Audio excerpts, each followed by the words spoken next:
Welcome to my channel Pallavi digital arts. తెలివైన కుందేలు. ఒకప్పటి మిద్దెలో కుందేలు, పులి, మేక, నక్క, పావురం మరియు గాడిదతో సహా చాలా జంతువులు నివసించేవి. అందరూ కలిసి సంతోషంగా జీవించేవారు. ఒకరోజు ఆ అడవిలో ఓ కొత్త పులి వచ్చింది. అది చాలా భయంకరంగా ఉండేది మరియు ఇతర జంతువులను భయపెట్టేది. పులి అడవి రాజుగా తాను నిర్ణయించుకోవాలనుకుంది. ఒకరోజు అది సముద్రతీరానికి వచ్చి అక్కడ ఉన్న జంతువులకు, నేను ఈ అడవికి కొత్త రాజను, మీరు అందరూ నా ఆదేశాలను పాటించాలి. లేకపోతే నేను మీను వేటాడతాను అని బిగ్గరగా చెప్పింది. అంతా భయపడ్డారు. కాని తెలివైన కుందేలు అంత భయపడలేదు. కుందేలు పులితో, సరే, మేము మీ మాట వింటాము.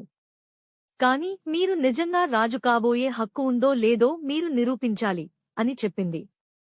పులి నవ్వుతూ, ఎలా నిరూపించాలో చెప్పు అని అడిగింది. కుందేలు తెలివిగా, ఆ నదిలో నీడలో ఉన్న పెద్ద రాయి మీలాగే భయంకరంగా ఉంది. మీరు నిజమైన రాజవైతే దాన్ని వదిలించాలి అని చెప్పింది. పులి ఆ రాయిని చూసి, దాని నీడలోని తనను చూసి, అది వేరే పులిగా అనుకుంది. పులి తనను తాను చూడలేకపోయింది. అది ఆ రాయిపై దాడి చేసేందుకు సిద్ధమై నీళ్లలోకి దూకింది. కాని పులి నీళ్లలో పడి వెనుకకు రావడానికి తడబడింది.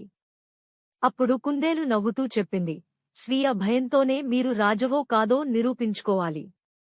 మీ క్షమశీలత మరియు తెలివితేటలు మాత్రమే మీను నిజమైన రాజుగా చేస్తాయి.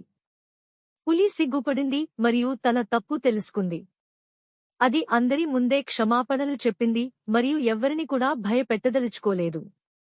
నీతి, వీరం మరియు శక్తి కంటే తెలివితేటలు మరియు క్షమా మనసు ఉన్నవాడే నిజమైన నాయకుడు. Thank you for watching. Please like, share and subscribe.